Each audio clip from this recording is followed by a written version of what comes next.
For the last lecture of this class, the topic is transportation security in context.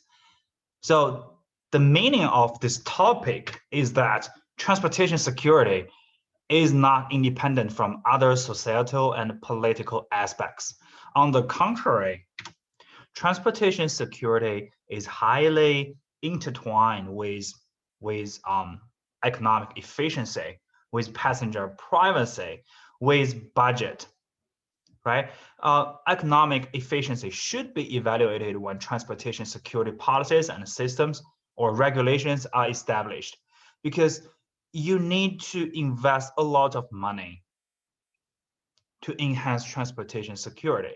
So you need to consider the benefit of this investment, right? That's called economic efficiency. Right? And also you need to be careful with passenger privacy. And it should be addressed where necessary security measures are carried out. For example, X-ray scanning, PET examination, right? And asking people to open their bags, to take off their jackets, to take off their shoes. I mean, most people are okay with those measures because they know that those measures they are for security. But some people, they may feel uncomfortable, inconvenient about these measures, and this inconvenience may lead them to a scenario that they need to choose between traveling or not traveling because of that inconvenience, right? And also governments at different levels, state level, local level, or even federal level, governments need to sustain the source of money. Because without money, you cannot establish regulations. Maybe you can, but yeah, you actually cannot, right? Because you have to employ politicians to establish policies, right? You use tax to employ them, right? And you also need personnel to do research, to carry out security measures. So it's all about money, okay? So transportation security, in order to enhance transportation security, you need something called sustainability of budget. So this highlighted concerns: economic efficiency, passenger privacy, transportation security budget. They form the context of transportation security. And this lecture addresses the efforts to achieve the balance between them and transportation security. Okay, why do we need a balance? Because there is always compromise. For example, the compromise between transportation security measures and passenger privacy. You can't be extreme. Say that we will just value passenger privacy. So screenings and examinations on passengers are totally forbidden. That is not possible, right? On the other hand, you cannot say in the name of transportation security, we would just do very strict passenger screenings to violate their privacy, and we do not care about passenger privacy.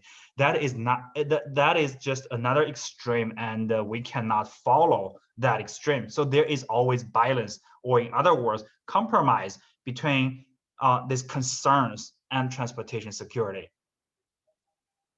Okay, so firstly, we're going to talk about economics. So terrorist attacks on transportation systems lead to, of course, economic damage.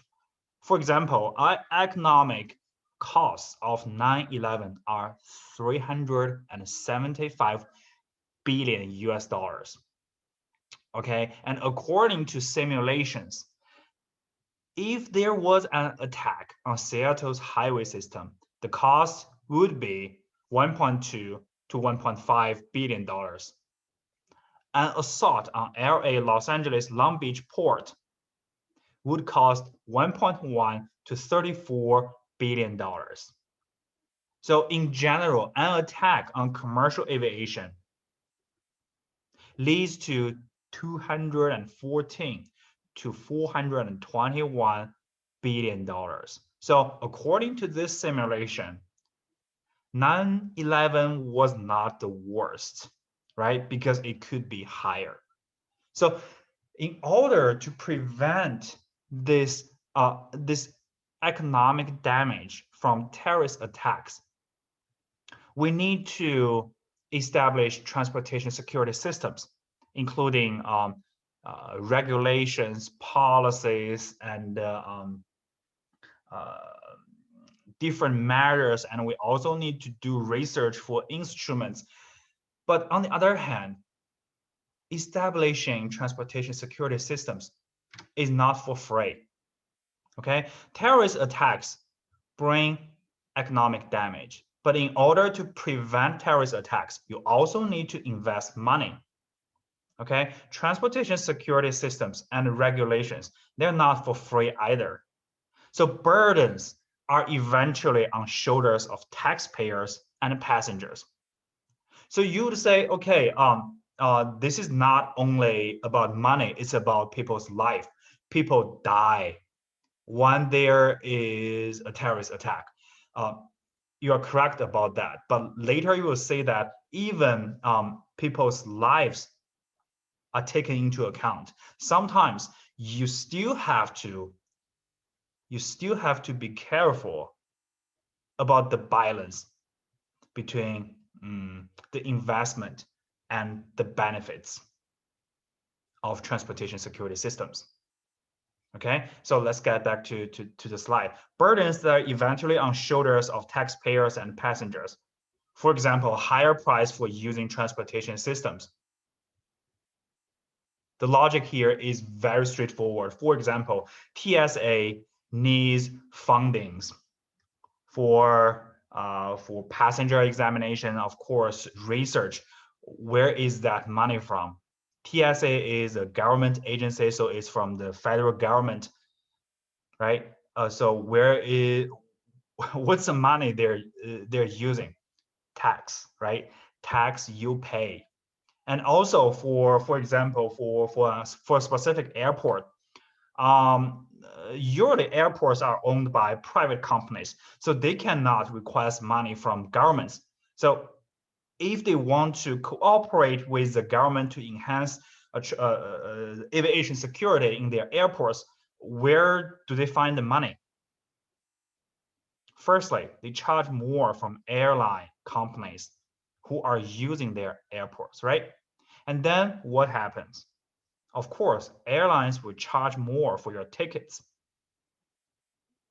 and checked baggages, of course. And also, the airport, a specific airport can raise the rent of all those shops and restaurants in that airport. So when you buy stuff, for example, food, drink, books, you pay more. So you can say eventually, customers, taxpayers, they are paying for this increase of price in the name of transportation security, right? And also, passengers, they're facing more hassles from security checks. So more and more people, they tend not to just take a flight for travelings, okay? Because there are more screenings, examinations, and also longer waiting time, which means longer travel time, etc. and etc. Okay, so people are paying for transportation security, and people intend, more and more people intend not to travel, especially travel through aviation.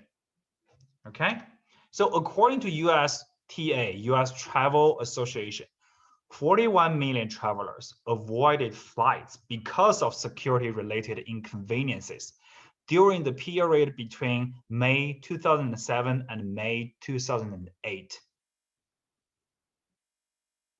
Okay, you would say, how is this related to economic loss or economic damage?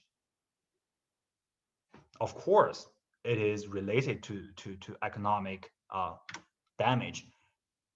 Okay, according to the estimation, this decline of number of travelers caused at least $26.5 billion loss to U.S. economy from May 2007 and May 2007 to May 2008. So how? Firstly, of course, airlines, 9.4 billion loss to airlines because less people wanted to use aviation transportation systems, right? And $5.6 billion to hotels. It makes sense, right? Less travelers, less bookings. And $3.1 billion to restaurants and bars, right? And $4.2 billion in tax revenue at federal level, state level, and local level, because passengers buy things, right? If you travel to a new place, to a fancy city, you always want to buy fancy food, souvenirs, and other stuff. So that is economy. That is economy, right? So if there is less travelers, then less tax revenue. It makes sense, right? So you can see that. So you can see that terrorism is so terrible. Even there is no specific terrorist attacks, it is damaging the economy of different countries, right? Because in order to prevent possible terrorist attacks, you need to invest more in transportation security systems, right? That's the money you can see. On the other hand, enhanced transportation security measures prevent people from traveling.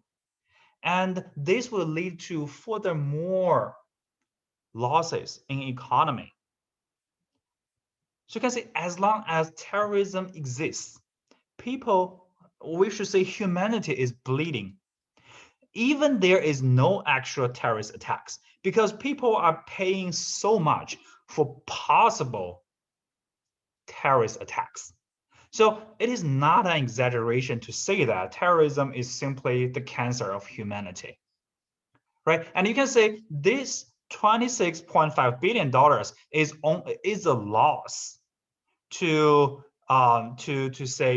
tourism, say that to tourism, or to U.S. economy in 1 year, right? From May 2007 to May 2008.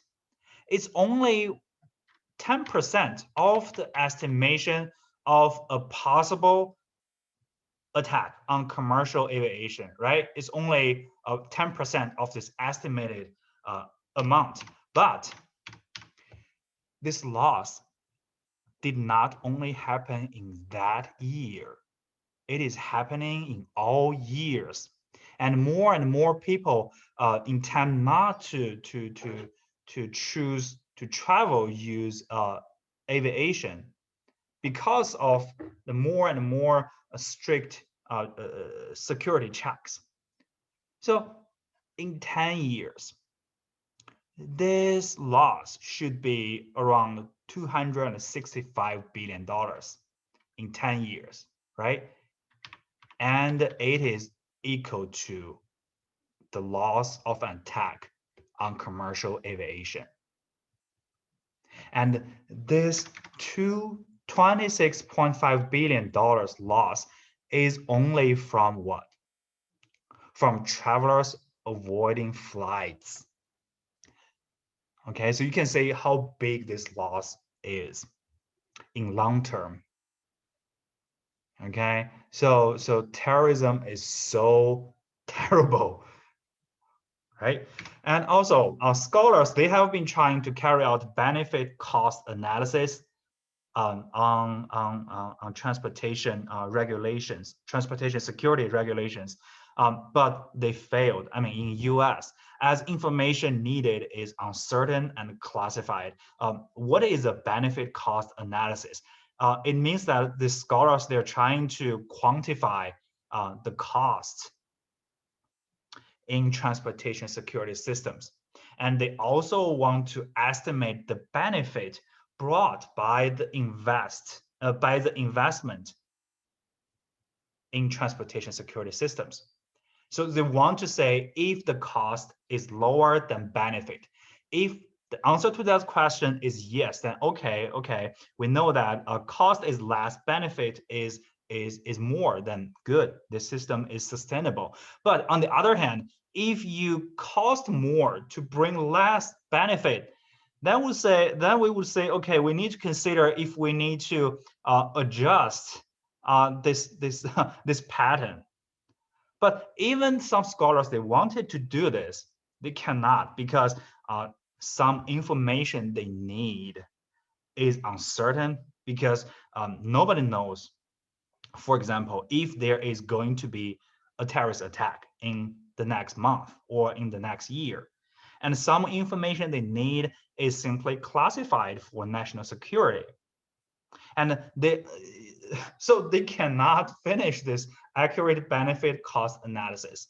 And it's obvious that, on the other hand, there is space for bureaucracy and corruption in this area, right? Because some information cannot be revealed in the name of national security. So all those contractors, politicians, government personnel, you do not know if they are receiving money or paying money for something unlawful, or if there is bureaucracy, abused bureaucracy there. So it's so hard. It's so hard. Okay, and the process for developing assessments of the cost and benefits of federal regulations was set forth. Okay, so scholars cannot do that. So the government actually tried to do that. Okay, and they're still doing this. Okay, was set forth during Clinton administration and modified during Obama administration. The government is trying to balance the benefit and the cost of transportation security regulations and systems by making some rules for legislators. Okay, when a local government or a specific politician is trying to establish a new regulation, they have to follow these rules. They have to do self-examination. Okay, so they have to determine that the regulation's benefits justify its costs. Okay, and tailor the regulation to impose the least burden on society. Select the alternative that maximizes net benefits. And specify performance objectives. Identify and assess alternatives.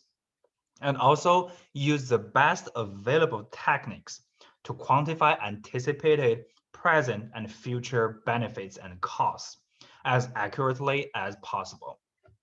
So these rules, they're basically trying to tell legislators and the governments and politicians that when you're trying to establish new transportation security regulations, you have to be careful. You have to consider these rules to make sure that the economic efficiency of the new regulation is reasonable,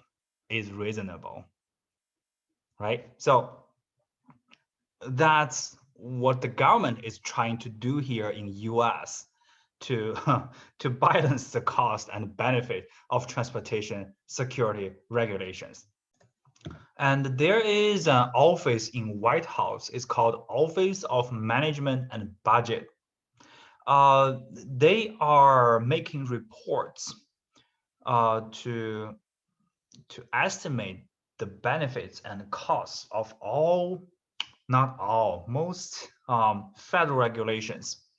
And these reports, they are for the Congress, of course. And I checked the website of White House. The earliest report from OMB can be dated back to 1998. I'm not sure if that was the first report, but you should know this report has been there for a long time. Okay, and here is a table for transportation security rules not included in OMB cost estimates from 2002 and 2008. So there are a lot of regulations not estimated by OMB in terms of costs and benefits. Okay, and before 2009, they did not do quantified estimates. And after 2009, so starting with the 2009 annual report on benefits and costs of federal regulations, the OMB began to include quantified benefit. What is quantified benefit? It means explaining benefits using figures, using numbers. Okay, that's called quantified. For certain rules, not all rules. Okay, and along with projected core costs.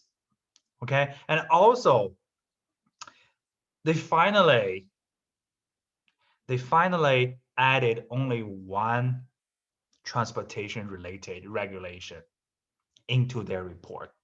It is this one from CBP, Customs and Border Protection.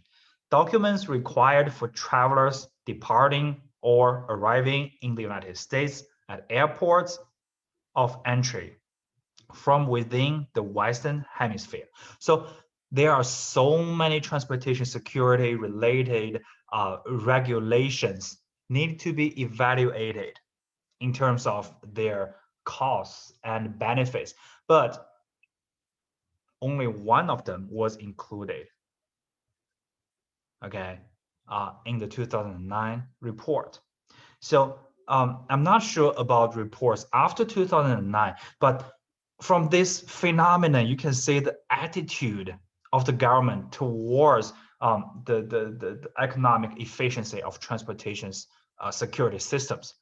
I mean, it makes sense because transportation security is only accounted for a very small portion of this country's budget, but still, it's just a little bit too less attention from the government, right?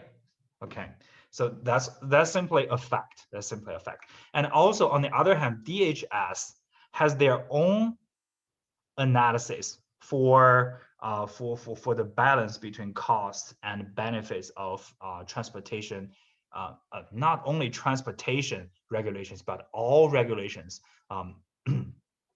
okay, related to Homeland Security. So before 2007, DHS benefit cost analysis generally did not include quantified benefits and focused largely on direct implementation expenses. Okay, since then, DHS and its components have often used something called break-even analysis for the analysis on the balance between costs and the benefits of Homeland Security regulations. What is this type of analysis? It means that the DHS compare the costs with expected loss if there was an attack. Okay, so it means that, okay, here is the money I invested in transportation security, for example, and if there was an attack, the loss would be this without this regulation. But with this regulation, the loss would be reduced to another number, right? So this difference between the loss without the regulation and the loss with this regulation is considered as the benefit of this regulation. So you get the idea here, because I mean it makes sense. You cannot just say let's just carry out a simulated terrorist attack and say what's the loss. So they can only estimate. Well, it makes sense. It's an improvement because there was no analysis cost on costs and benefits of homeland security related regulations before 2007. Okay, but I mean at least now there is quantified analysis, right? Analysis with with quantified results, and here is a website for this analysis, benefit cost analysis. You can say it is a job, it is a task of FEMA, okay, Federal Emergency Management, okay. Of course, FEMA is a part of DHS, okay. And if you click this link here, it will bring you directly to this page. You can go there and say what they're trying to do here, Okay, for this video, I'll just stop here, and I will continue in the next video. And I'm planning to use I'm planning to use 2 more videos to finish this lecture. Okay, thank you.